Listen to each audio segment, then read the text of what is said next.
এটা যেটা এটা আমরা এমএলএ প্রতিনিধি হিসাবে আমরা সরকারে এসেছি, মাত্র পশ্চিমবঙ্গ সরকার, আমরা আমাদের মুখ্যমন্ত্রী সম্মানীয় শুভেন্দু অধিকারী আছেন, কিন্তু যে জনমুখী প্রকল্পগুলো দীর্ঘদিন ধরে সেন্ট্রাল গভর্নমেন্টের কাজগুলো আমরা রাজ্য সরকারের কাছে অ্যাপ্লাই করতে পারছিলাম না, সেগুলো আমাদের এখন নতুন সরকার এসে সেটাকে অ্যাপ্লাই করার জন্য জনগণকে সেবা দেওয়ার জন্য চেষ্টা করা হচ্ছে। কিন্তু যেটুকু আমাদের এখানে কাজ করতে গিয়ে যে উপলব্ধি হয়েছে আমাদের, যে সমস্ত বিডিও অফিসের স্টাফ এবং বিডিও সাহেবও এখনো পর্যন্ত এই কাগজগুলো সম্পর্কে, নিয়মগুলো সম্পর্কে ওয়াকিবহাল নয়। সেই কারণে মানুষ একটু বেশি হ্যারেস হচ্ছে। কেন আমাদের কাছে সঠিক নির্দেশিকা এখনো পর্যন্ত যেগুলো দিয়েছে, সেই নির্দেশিকাগুলো সঠিকভাবে, ধরুন পিএম কিষাণ, তার একটা কাগজ পেলাম, তাহলে আমরা মানুষকে বলে দিতে পারতাম প্রচারে যে এই মানুষ আসবেন, এই মানুষ আসবেন না। এক্ষেত্রে যখন পিএম কিষাণ হবে শুনেছে, মানুষ প্রচুর পরিমাণে এসে গেছে, এই গরমে তাদের কষ্ট হচ্ছে, তাই বিক্ষিপ্তভাবে তারা একটু রাগান্বিত হচ্ছেন। আমি জনগণের উদ্দেশ্যে এটাই বলবো যে নতুন সরকার এসেছে, মাত্র 1 মাস বয়স সেই সরকারের, এখনো দাঁতই বেরোয়নি। আপনারা মাংস খাওয়ার জন্য তাকে জোর করে যাচ্ছেন, তাহলে সেদিন খেতে পারবে না। আমি তাদেরকে উদ্দেশ্যে বলবো, সরকারই সবে বসেছে, 1 মাস মাত্র হয়েছে, প্রত্যেকটি পরিষেবা আমাদের শ্রমিক ভট্টাচার্যজি যেটা বলেছেন, যে আমরা যারা কর্মী ভোট চাইতে গিয়েছিলাম, 2021-এ গিয়েছি, 2026-এ গিয়েছি, আমরা যেমন বাড়ি বাড়ি গিয়েছিলাম, আমরা সেই মতো করেই আমরা বাড়ি বাড়ি যাব তাদের। আমরা গিয়ে বলবো যে আপনার এই সমস্ত ডকুমেন্টস লাগবে, এই প্রকল্পে যেটা পাবেন এটা আপনি পাওয়ার যোগ্য নয়, তাহলে মানুষের হ্যারাসমেন্টটা আটকাতে পারবো। কিন্তু আমার এটা খারাপ লাগলো আজকে, যে আমাদের বিডিও সাহেব বা ডিএম সাহেব তার অফিস থেকে যে সমস্ত কর্মীদেরকে পাঠিয়েছেন, আমি একদম নির্দ্বিধায় বলছি, তাতে আমার ভুল হলে আমাকে ক্ষমা করবেন, আমি দেখেছি ওনারে অভিজ্ঞতা, মানে এই সম্পর্কে ওদের অভিজ্ঞতা নেই। তার জন্য কাস্টমার আমাদের যারা লোকাল এসেছেন ওনারা একটু হ্যারেস হচ্ছেন। যে যোজনাগুলি আমরা লিখে দিয়েছি, সেখানে যে অফিসার এসে বসেছেন তিনি সঠিকভাবে পরিষেবা দিতে পারছেন না। তাই আমি আপনাদের মাধ্যমে বিডিও সাহেবের কাছে অনুরোধ করছি যে আপনি আমাদের সরকারের যে মূল যে ভিউটা, সেটা কাগজে কলমে সঠিকভাবে জানুন, জানার পর আমাদেরকে নির্দেশিকা দিন। আমরা যে 5 জন করে প্রতিনিধি আছি, এমএলএ প্রতিনিধি, আমাদের প্রধান সাহেব আছেন, আমাদের সরকারের যে নতুন যে আমরা একটা নির্দেশিকা বলুন, একটা ইতিহাস তৈরি করেছি, যে ভোটের পরে যে পরবর্তী ভোট পরে যে হিংসা হয় সেটা করতে দেয়নি, এবং যারা প্রধান আছেন তাদেরকে নিয়েই আমরা কাজ করছি, এবং আমরা এটাই করব, জনগণের সেবা দিতে হবে।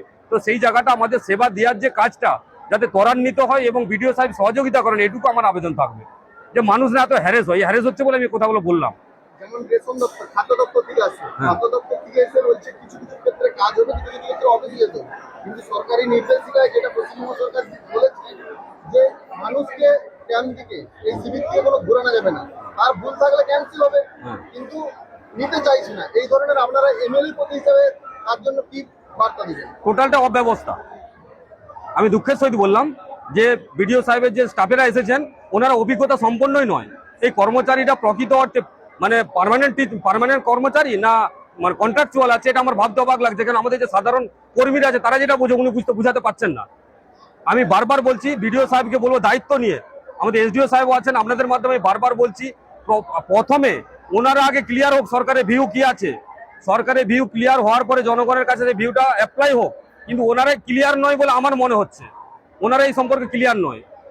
আপনার নাম? আমার নাম সুবীর মান্না। আপনার নাম? কিন্তু মিয়া কিন্তু ভূঁইয়া।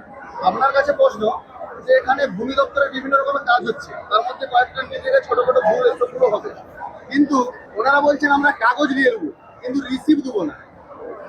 এইটার আপনারা নতুন সরকার থেকে এই বিরুদ্ধে কি বলবেন? এখন বর্তমানে যে পরিস্থিতি আমরা দেখতে পেলাম, যে আমরা তো এই তো 1 মাস হয়েছে আমরা প্রতিনিধি এসেছি, প্রধানের শীতলার যেহেতু বিধায়ক রয়েছেন, সুবিধা পরিষ্কার বলে গেল।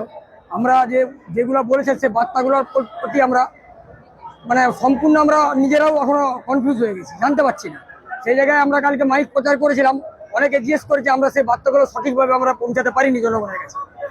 সব শিবির করেছে ঠিকই, কিন্তু যারা এসেছেন তারাও কিন্তু এখনো সঠিক বার্তা বলতে যাচ্ছে না। কারণ আমরা চাইবো যে যেহেতু আমরা এখানে প্রতিনিধি রয়েছে, যারা বাইরে থেকে এসেছেন, অন্য অন্য বিজেপি থেকে এসেছেন, অনেক দূর দূরান্ত থেকে এসছে, আমরা তাদের সঙ্গে আলোচনা করে কিভাবে কি এটাকে ঠিক করতে পারি সেটার ব্যবস্থা আমরা নিশ্চয় করার চেষ্টা করব। ঠিক আছে, আপনার কাছে আরেকটা প্রশ্ন, আপনি দীর্ঘদিন ধরে এই অঞ্চলের প্রধান, আপনি কি সরকারি একজন প্রতিনিধি, এখন রিসিভ যে কোনো মানুষ যদি কিছু চায় তাকে তো রিসিভ দিবে, রিসিভটা দিচ্ছে না কেন? শুনুন, আমরা যেটুকু 2-1 দিনের ভিসিতে যেটুকু আমার কথা শুনে মনে হয়েছে, এই ক্যাম্পটা মূলত হচ্ছে অ্যাওয়ারনেস ক্যাম্প। অর্থাৎ আগে যেটা আমি বলছিলাম যে কেন্দ্র সরকারের বহু প্রকল্প বিগত সরকারের আমলে রাজ্যে মানুষের কাছে পৌঁছায়, সেই সমস্ত প্রকল্পগুলো যাতে মানুষের কাছে পৌঁছায় সেই জন্যই কিন্তু এই ক্যাম্প। সেই ক্ষেত্রে কি কি পরিষেবা আমি পেতে পারি সেটা জানতো না মানুষ, কিন্তু কোথায় গেলে আমি পরিষেবা, যেমন ধরুন আমার হচ্ছে অটল পেনশন যোজনা, আমি কোথায় গেলে পাবো, আমি হচ্ছে সুকন্যা যোজনা আমি কোথায় গেলে পাবো, সেই উজ্জ্বলা গ্যাস, এই যে বিভিন্ন ধরনের যে প্রকল্পগুলো, এগুলো মানুষের কাছে অ্যাওয়ারনেস করার জন্য কিন্তু মূলত এই ক্যাম্পটা। এবারে সুবীর বা আমাদের পিন্টু ঠিকই বলেছে যে কিছু ক্ষেত্রে আমরাও এখনো পর্যন্ত জেনে উঠতে পারিনি কোন প্রকল্পের কি ফেসিলিটি রয়েছে।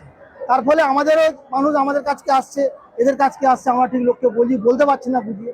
তো আমাদের মনে হয় প্রথম দিন আজকে একটু ত্রুটি বিচ্যুতি আছে, আমরাও জানার চেষ্টা করছি। তো আগামী কাল থেকে আশা করি এগুলো আমরাও অনেকটা জানতে পেরে যাবো। কারণ এই যে আজকে যেমন পিএম কিষানের ফর্ম আমি এই প্রথম পেলাম, কী কী ফেসিলিটি পাবো, নিশ্চয়ইভাবে আপনার মাধ্যম দিয়ে আমরা সবাইকে জানিয়ে দিতে পারলাম। যেমন বার্ধক্য ভাতা অলরেডি মানুষজন পাচ্ছেন, কিছু মানুষের বার্ধক্য ভাতা অনলাইনে এন্ট্রি হয়ে আছে, তারাও আজকে এখানে এসে ভিড় করছেন কি হবে না হবে, ঠিক আছে। তো বার্ধক্য ভাতার ক্ষেত্রে বলা আছে ডকুমেন্টস জমা করতে পারবে, যদি ওনারা দেখা হবে অনলাইন সেন্টারে অনলাইনে যে এন্ট্রি হয়ে থাকে তার কাগজপত্র এখানে জমা নেওয়ার দরকার নেই, তারাও এখানে আসছেন কাগজপত্র, যতদিন ভাতা পাননি বলে তিনি ছুটে আসছেন। এবারে সরকার সেটা কিভাবে দেবেন কিভাবে দেবেন না, তো সরকার যখন ঘোষণা করবেন তখন সেভাবে সেটা হবে।